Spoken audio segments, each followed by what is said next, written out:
Oke, Assalamualaikum warahmatullahi wabarakatuh. Selamat pagi semua teman-teman mahasiswa di jurusan Teknologi Hasil Pertanian. Selamat datang di jurusan Teknologi Hasil Pertanian. Selamat menjadi mahasiswa baru di jurusan Teknologi Hasil Pertanian. Hari ini saya akan memperkenalkan diri ya. Nama saya Muhammad Nurkolis. Saya dosen di Teknologi Hasil Pertanian. Dan saya sudah bergabung di jurusan ini sejak 2009. Oke, hari ini saya akan mempresentasikan materi tentang THP internasional. Ya. Jadi saya tidak akan mengulas banyak hal, tapi ini hanya sekedar sharing ya.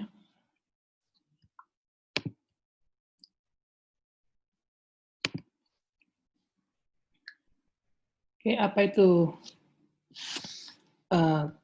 materi yang akan saya sampaikan, yaitu tentang pengenalan pendidikan internasional.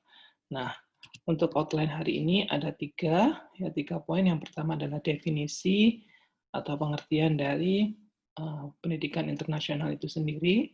Kemudian yang kedua adalah keuntungan dari pendidikan internasional. Dan yang ketiga, bagaimana belajar atau studi di pendidikan internasional. Kemudian kita masuk ke definisi ya. Apa itu definisi dari pendidikan internasional? Jadi kalau dari beberapa definisi yang ada, pendidikan internasional itu memiliki konsep yang dinamis, yang melibatkan perpindahan seseorang, ya, tidak hanya jasadnya, tapi juga pemikirannya maupun ide-idenya melintasi batas politik maupun budaya. Kemudian hal ini difasilitasi oleh adanya globalisasi, ya, sehingga meminimalisir atau menghapus batas geografik, ya, kemudian yang berpengaruh pada susunan ekonomi, sosial, dan budaya. Kemudian konsep ini juga melibatkan adanya pembelajaran secara luas ya, atau broad range of learning, ya. Baik di pendidikan formal ya, seperti yang ada saat ini ya, mulai dari SD hingga perguruan tinggi, maupun pendidikan informal ya, seperti training, kemudian pertukaran pelajar atau komunikasi antar budaya.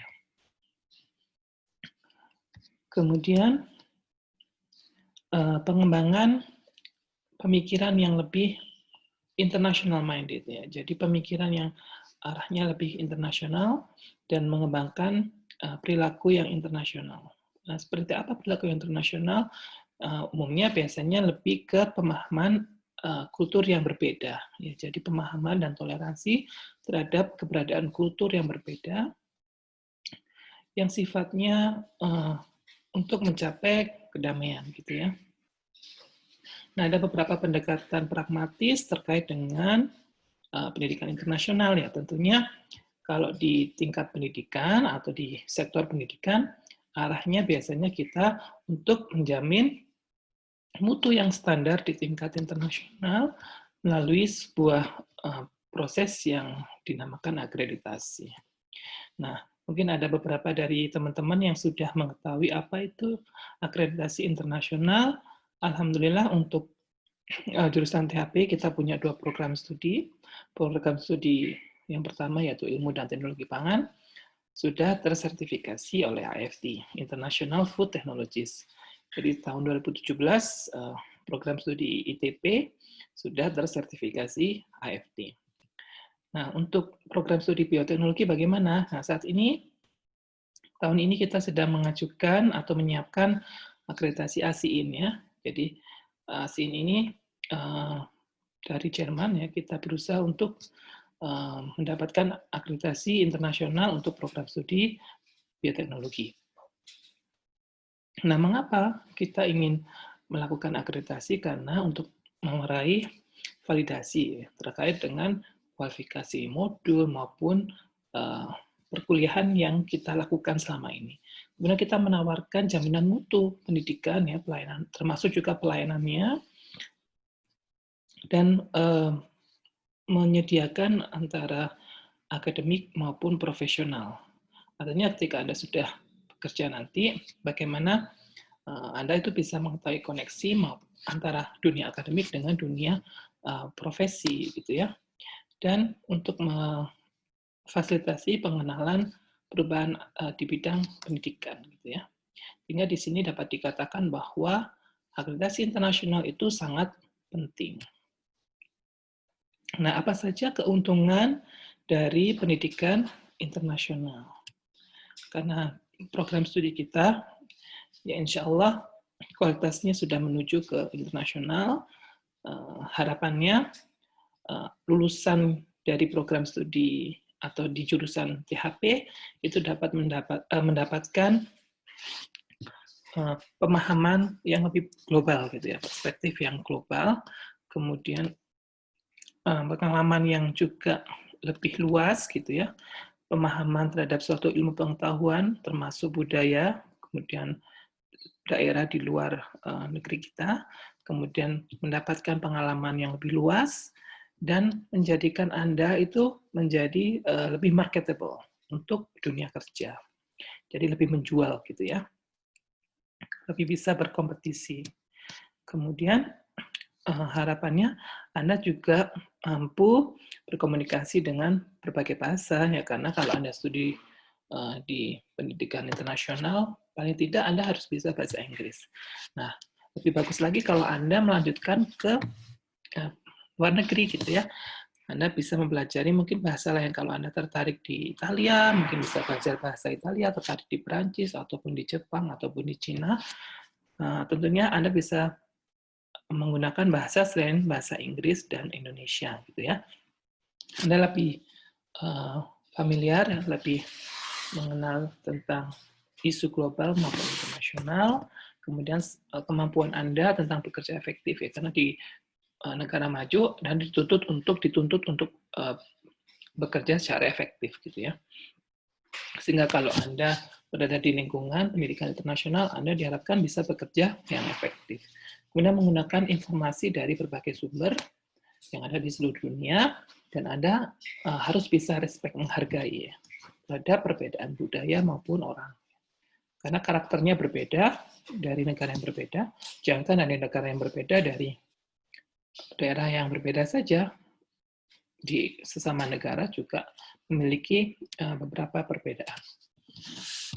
Nah, ini beberapa keunggulan atau mungkin pengalaman, gitu ya. Anda bisa menikmati keindahan alamnya kalau Anda studi lanjut, ya. Karena saya waktu itu studi di Jepang, saya bisa merasakan 4 musim, ya. Musim gugur, musim semi, musim panas, dan musim dingin. Kemudian Anda juga bisa melihat, karena di Jepang itu juga banyak bunga-bunga yang indah. Ya, seperti inilah penampilan di kampus saya. Kemudian makanan khas negara yang kita tuju, ya. Karena waktu itu saya di Jepang nih, saya tampilkan makanan yang ada di Jepang. Dan juga Anda bisa belajar tentang budaya maupun orang-orang yang ada di sana. Jadi di sana kita bisa tahu seni tarinya bagaimana, baju adatnya bagaimana, Anda bisa juga menggunakan baju adatnya. Kemudian Anda juga bisa melakukan hangout, ya, atau menjalin network dengan mahasiswa dari berbagai negara, tidak hanya dari negara tempat Anda studi. Nah, ini saya juga waktu itu ya sering ada kegiatan non-profit, ya, dari kegiatan sukarela, kita membantu ya menanam padi di sana, menanam benih padi, gitu ya. Ini dari Afghanistan, dari Cina, Australia, dari Nepal, dan Brasil. Nah, bagaimana kita belajar di pendidikan internasional ini? Nah, untuk persyaratan dan saran untuk menuju atau studi di pendidikan internasional, Anda harus menyiapkan sikap atau perilaku yang baik, ya. Dimanapun kita berada, tidak hanya di Indonesia, tapi ketika kita berada di negara atau daerah lain, kita harus bisa menjaga sikapnya. Itu adalah poin yang sangat bagus sekali jika Anda bisa menciptakan perilaku Anda itu baik gitu ya. Kemudian GPA, IPK Anda paling tidak di atas 3. Lebih bagus lagi kalau IPK-nya ya di atas 3,5 gitu ya. Tapi IPK tidak menjamin ya, tapi setidaknya IPK itu menjadi batas sehingga Anda harus bisa mencapai batas ini gitu. Kemudian kemampuan komunikasi ya, komunikasi dengan diri Anda sendiri, komunikasi dengan orang lain, kemudian kemampuan berbahasa Inggris ya, karena Anda secara umum memang kita perlu kemampuan bahasa Inggris, tapi ketika Anda melanjutkan studi di negara yang non bahasa Inggris ya, seperti Jepang, Anda juga harus bisa menguasai bahasa negara setempat. Kemudian partisipasi di konferensi maupun seminar internasional itu juga perlu dikembangkan gitu ya. Jadi harus ditingkatkan karena ini juga bisa menjalin kerjasama ataupun menjalin network ya selama Anda berpartisipasi di seminar maupun konferensi internasional. Anda bisa bertemu dengan banyak orang dari berbagai negara. Kemudian mengikuti asosiasi internasional ya. Jadi kalau Anda sudah menuju tahapan yang lebih tinggi, Anda bisa mengikuti asosiasi internasional ini karena banyak sekali program-program di sana yang bisa Anda ikuti yang terkait dengan kegiatan ilmiah gitu ya. Kemudian mencari beasiswa. Karena beasiswa ini membantu Anda untuk studi ya, studi. Kalau Anda tanpa beasiswa ya Anda harus bekerja atau ya Anda harus sekali lagi merepoti orang tua ya. Jadi kalau Anda punya beasiswa, Anda bisa fokus terhadap studi Anda. Kemudian belajar di luar negeri ya. Kalau misalkan Anda ingin merasakan pendidikan internasional ya, Anda studi lanjutnya di luar negeri. Ya, itu pengalamannya akan banyak sekali. Masalahnya juga lebih kompleks lagi karena Anda belajar hidup di negeri orang. Yang semula Anda tinggal di Indonesia, Anda semuanya dibantu atau difasilitasi oleh orang tua Anda, tapi di sini Anda belajar mandiri di negeri orang. Dan menggiatkan penulisan ilmiah gitu ya, baik di tingkat nasional maupun internasional. Sehingga diharapkan jika meskipun Anda tidak kuliah di luar negeri, tapi ketika Anda bisa mengembangkan poin-poin ini, ya insya Allah Universitas Brawijaya akan menjadi universitas yang menuju internasional gitu ya. Nah ini baru di launching ya, baru dirilis International Association of Agro-Based Engineering and Technology IAAET ya, IAET oleh dekan kita Prof. Imam Santoso. Nah, di organisasi internasional ini memiliki beberapa program ya, termasuk conference, kemudian pertemuan ilmiah tahunan, kolaborasi riset, ya, kemudian program mobilitas, ini pertukaran pelajar, kemudian ada forum terhadap industri, publikasi, dan pengembangan profesional maupun pengabdian masyarakat. Nah, untuk informasi yang lebih mendalam, Anda bisa googling ya, Anda bisa search di beberapa web yang sudah saya link website yang saya cantumkan di PowerPoint ini. Ya, sekian presentasi dari saya. Semoga ada, mungkin Anda sudah tahu wawasan ini, tapi semoga bisa memberikan tambahan informasi terhadap pendidikan internasional. Terima kasih, sukses selalu, salam maba ya. Selamat sekali lagi Anda sudah menjadi mahasiswa baru Universitas Brawijaya di jurusan Teknologi Hasil Pertanian. Semoga Anda sukses dan semangat.